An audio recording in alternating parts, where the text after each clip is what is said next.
Hey everybody, Max M here for another episode of Remote-Rated Essential Advice. Each week, I get together with leading remote CEOs to talk about practical tips, stories, and lessons on operating remotely better. This week, I'm lucky enough to be joined by Darren Buckner, co-founder and CEO of Workfrom, doing all kinds of interesting things to make our remote working world way better and way more collaborative.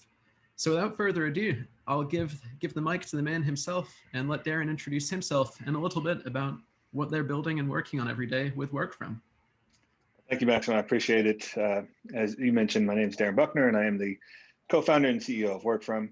Workfrom builds expert tools for remote workers. Our tools help create a sense of place, presence, and community for those of us in the reality of remote work. Our mission is pretty simple. It's to make the single player nature of virtual work easier, more delightful, and less one-dimensional. So that's what we focus on every single day. That's what we care most about. And hopefully that's what we can talk some more about today. Amazing. No, I love that phrasing too, the single player dynamic of this. Kind of segues perfectly, in fact, to my very first question here. Which is some of the interesting challenges of building remote teams and scaling remote teams.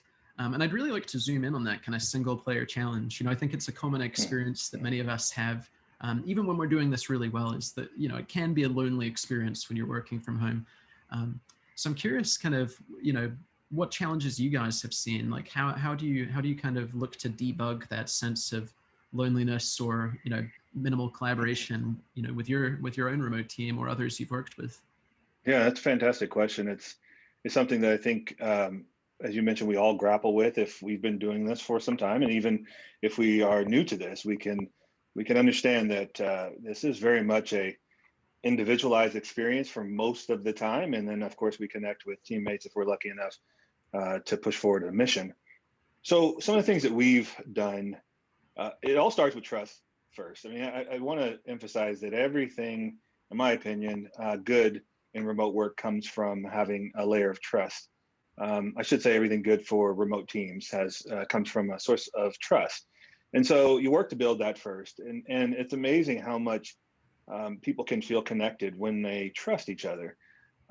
If you don't have that trust, the disconnects, the isolation, and the other things are much more likely to occur. So we start there. And then we do some things as a team to help fight that isolation. But frankly, it's really important that we also look outside of our organizations to help to fight off or avoid being isolated and disconnected. I like to say that remote work is in many ways a community affair, or it should be. And if you are doing it well, I think you are building your own social networks. You're building your own capabilities around being able to interact with folks in a meaningful way throughout your workday. For some of us, that's going to coffee shops and co-working spaces and other types of places, especially when that's more possible than it is, and has been for the last many, many months. But also it's being a part of other types of groups and being a part of online communities like the one that Workfrom runs. Having the opportunity to interact with people outside of your organization on a consistent basis also will help with the isolation and the disconnect. And so those are some things that we think a lot about. Now, our whole existence has been in many ways to help unlock some of that community and some of that the connectedness to things outside of yourself, something bigger, being able to be involved with something bigger than just your day-to-day experience.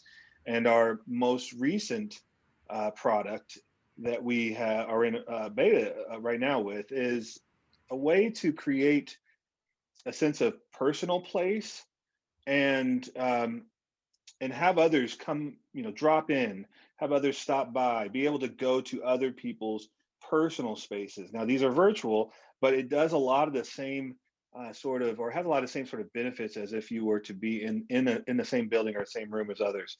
And so you can look for technology to help also fight some of this. Yeah, that's really awesome. And I think it touches upon this really key point, which is like, what's the connective tissue look like outside of the organization itself that builds, a sense of stability, a sense of, social energy, a sense of connectedness.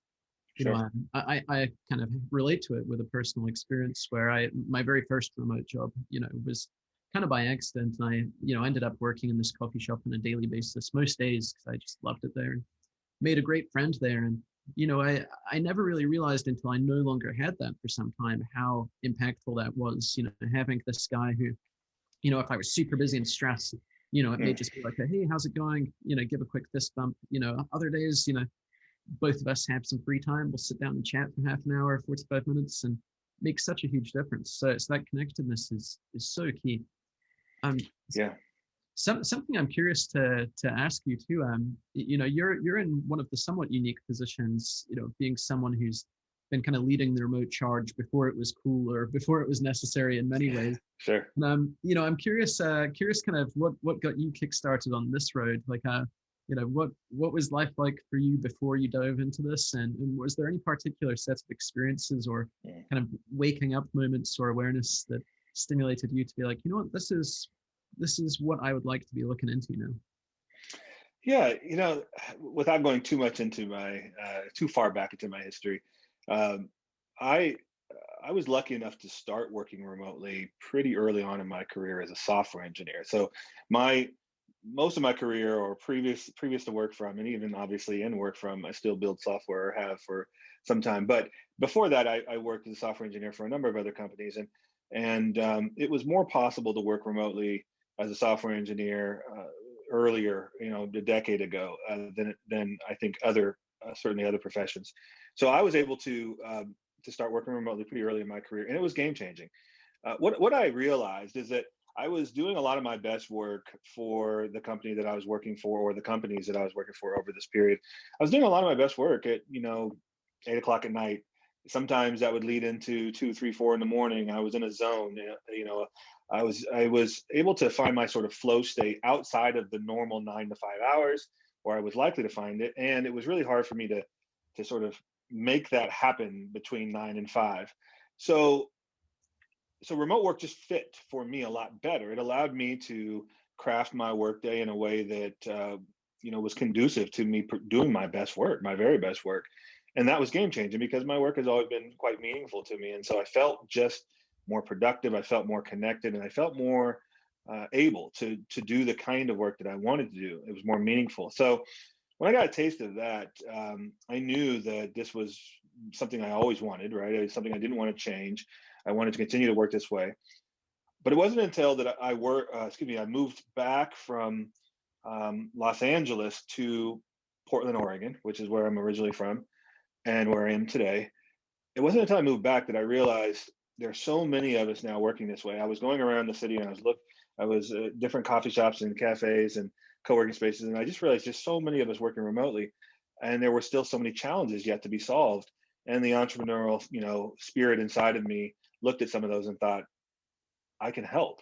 I can do some things here that I think will help, and I've got a unique worldview and some unique skill sets, and hopefully I can do that. So that was sort of my initial dive into building Workfrom. Was I wanted to help people. I wanted to help enable remote work for more and more people, just like it was enabled for me, and bring some of the possibilities, some of the benefits that I had, especially some of the freedoms, to others.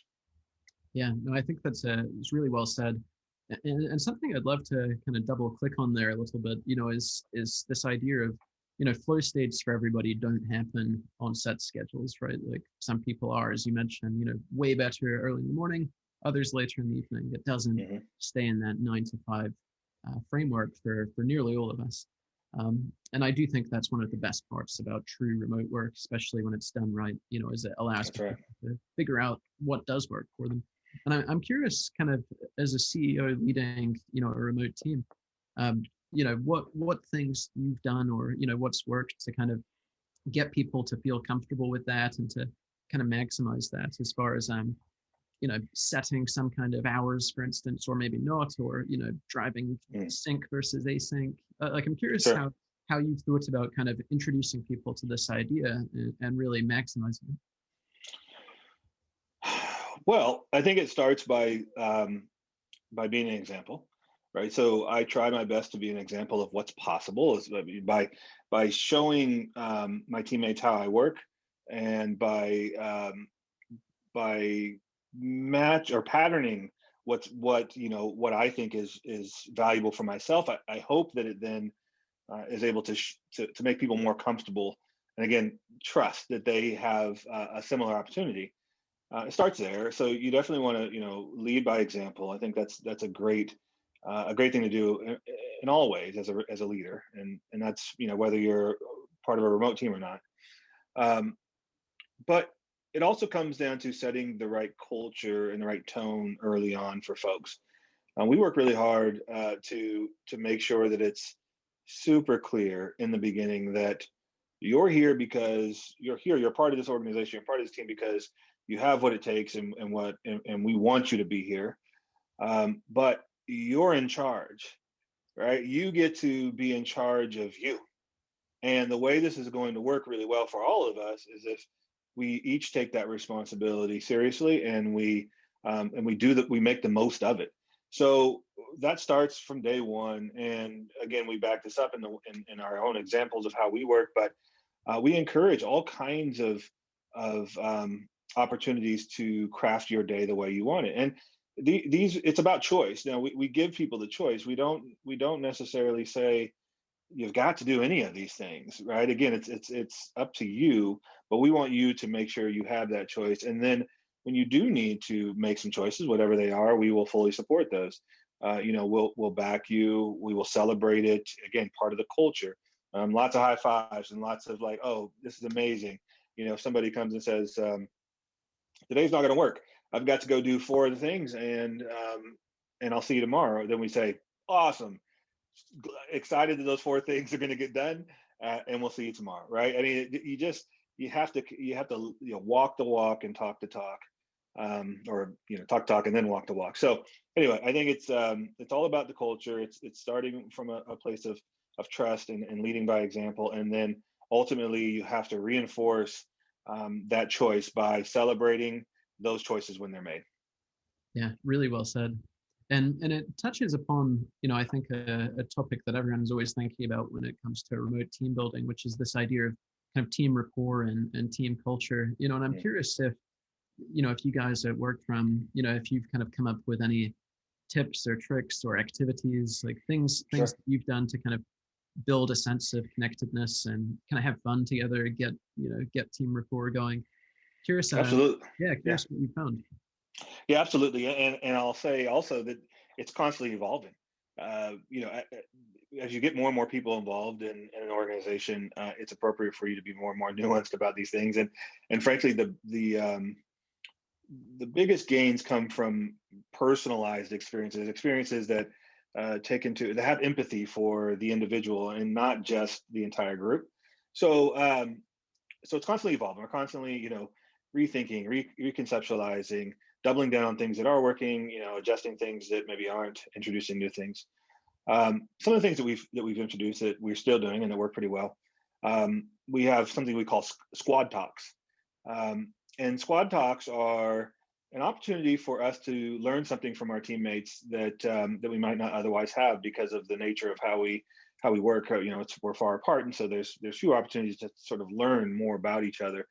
And so we get together intentionally, and we spend about 30 minutes. And if you were a part of our team, Maxim, you would have something that you could teach us or share with us. It's usually not work related. It could be, but it's usually not. It may be something that you are fond of, that you've had as a hobby for a long time, or maybe you just learned something recently. And you're like, I think other people should know this. But it's up to you. And you teach us, or you talk to us. We listen, we engage. But it's about learning more and more about you. And as you do more and more of these things, and as we rotate, through the group, you start to get a better picture of who your teammates are, and you realize that that time that you're spending getting to know them is super valuable, and then ultimately leads to stronger relationships across your working relationships. So, or stronger working relationships, I should say. So squad talks. We also do something called walk and talks. A lot of talks in here, I just realized. But walk and talks are we will find a time and invite anybody who wants to join to effectively move and talk. remote work and knowledge work in general can be quite sedentary. And so we try, if we are capable, if we're lucky enough to be able to move in these ways, we will invite people to move and talk. And we sometimes talk about work, often we talk about work actually, but it's an opportunity for us to sort of change up our environment, have a shared experience, even though we're far away, and tap into some of the I think thinking and inspiration that's harder to get when you're just staring at your computer constantly. So, so that's something that we found great benefit from as a team. And of course, our personal sort of remote rooms, these virtual remote rooms, big opportunity. It's early still, but we have found such a great, we have found them to be such a great way to build camaraderie and culture in our team. And so that's something that we're super excited about and proud about. We have a health and wellness budget. That's something that I think is really important for any team, but certainly for remote teams. It's really great to be able to support the health and wellness of your teammates with hard dollars, and prioritize that and give them the autonomy to spend it the way that that they need. Again, it's all about the choice.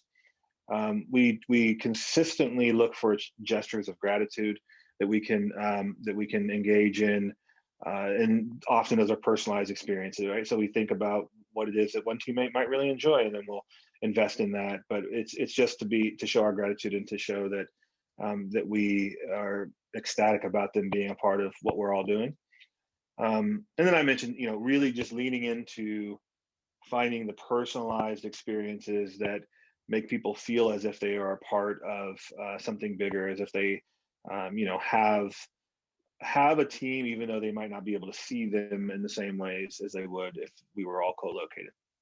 Absolutely.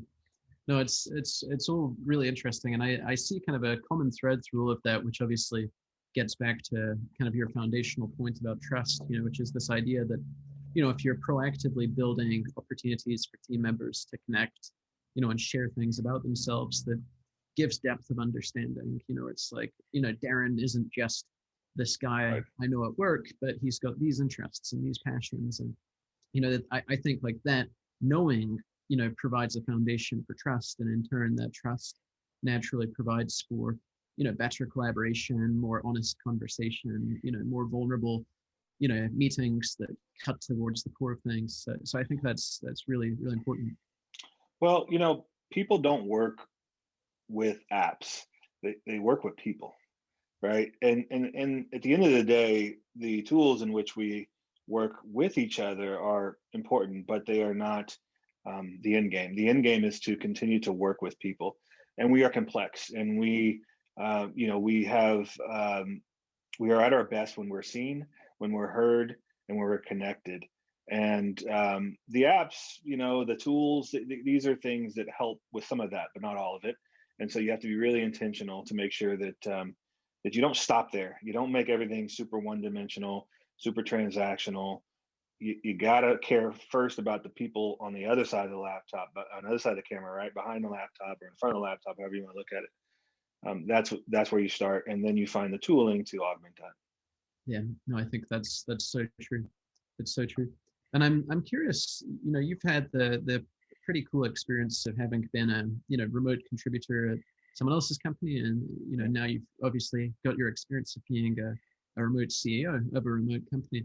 And I'm curious to kind of ask you kind of a double-pronged question here, which is, if you were giving advice to someone who's about to be working remotely for the very first time, kind of what you would want to impart on them to be an effective contributor. And kind of the layered question to that is, if you were giving advice to another kind of first-time manager or CEO, what guidance you would give them to be a good leader. So yeah, contributor first, and maybe leader second, if you can do that one. Sure, absolutely. Contributor. So, in my opinion, remote work, the big benefits of working remotely, I should say, are that the choice that you have on a day-to-day basis. And the advice I would give to folks who are just getting started, leverage that, engage with it, make choices.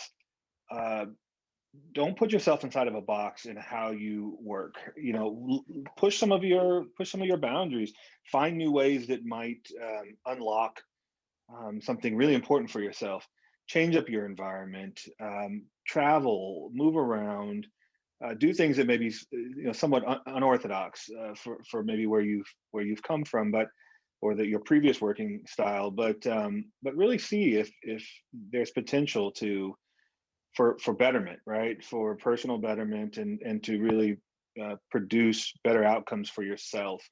Because I do think that it's often the case that folks who are working remotely don't take advantage of some of those freedoms and those flexibilities that we know can really make a difference. And it's not because they don't want to or because it doesn't seem attractive to them. It's more because we're creatures of habit, and we often sort of find something that is working well enough, and then we just sort of stick with it. And when there's a big shift, like remote work can be for so many folks, you often now you have eliminated a commute of some sort. You are no longer have the boundaries, the bookends to your day like you may have previously. Your socialization or even your social networks are potentially disrupted or changing quite rapidly. So a lot of change. Inside of that change can be great personal opportunity. So I would just say, like, try to experience some of that, see what it does. You can always stay home, work in one place, all day. I mean, you can always do that, right? But I think it's tragic if you don't find the upside that is often there for a lot of us when we work this way. So that's what I'd say for the first time folks. And have some grace with yourself, right? It's going to take some time to figure this out and how it's going to work ultimately best for you. So there's a period of transition there, and have some grace with yourself during that. Nobody just starts working remotely and has it all figured out. For managers, okay. So I think for managers, you really want to lean very hard into culture and autonomy as a default, right? Like you want to find ways to provide autonomy and to enable and facilitate, stronger culture. That's critical. If your style is more of an over the shoulder sort of style, my advice would be to learn something new and to pay close attention to, the well-being of your teammates and the support that they need to do their very best work. That's where you're going to ultimately find, I think, the efficacy of management, right? Or you're going to find the outcomes that you're seeking as a manager by enabling individuals to do their best work. And it's different when you're remote. So I want you to think a lot about that. Productivity boosts are very common in remote work. So, as a manager, you can expect that you have a remote team. You can expect that there's going to be some productivity boosts. People are going to feel more productive. They're going to be more productive.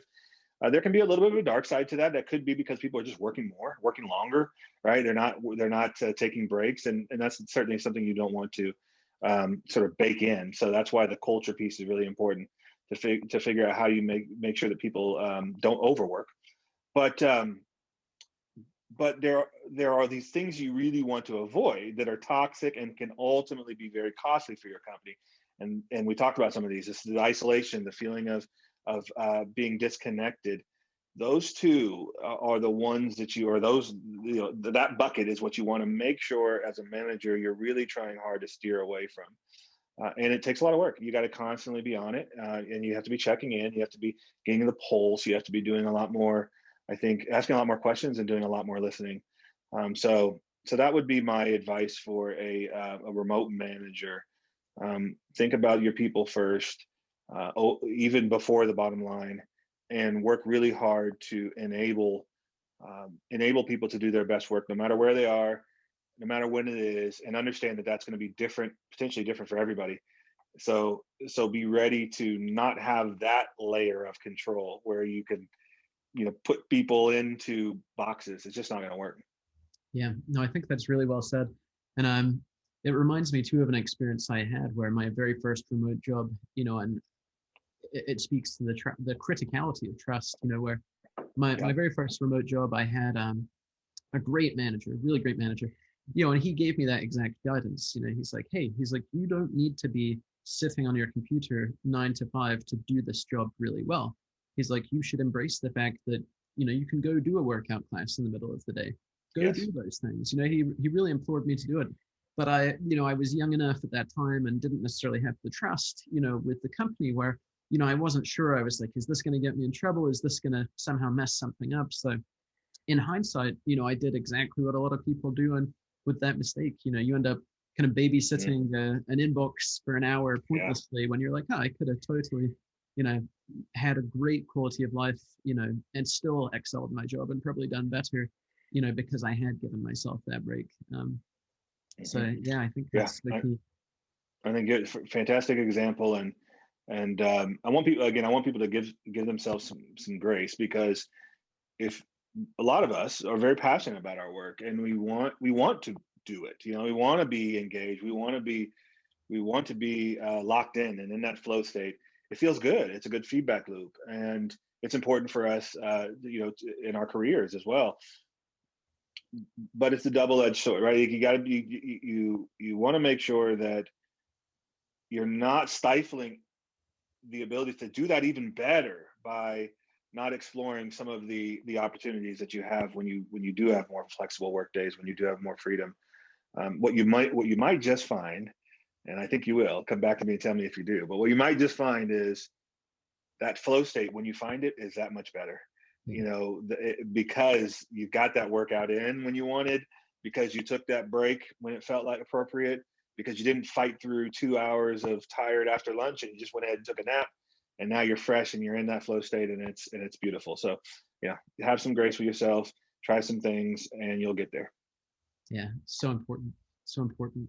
So one of my last questions there, and super practical one, I always like to kind of dig in and find out, kind of what some people's personal, work stack, on day-to-day basis. I'm, curious if you found any tools, products, books, tricks, whatever it is, things that you found that have helped you to either work better as a team or, individually, or yeah, what are you guys using on a day-to-day basis?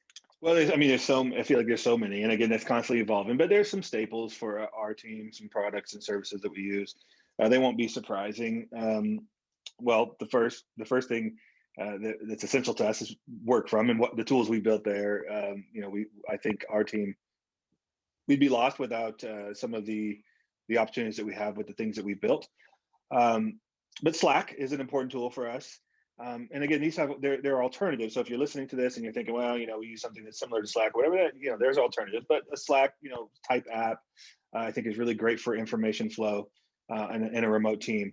We use docs, different types of docs. Like we use Notion, we use Google Docs, a few others. But having the ability to create documents obviously is an important piece of working, collaborating from afar.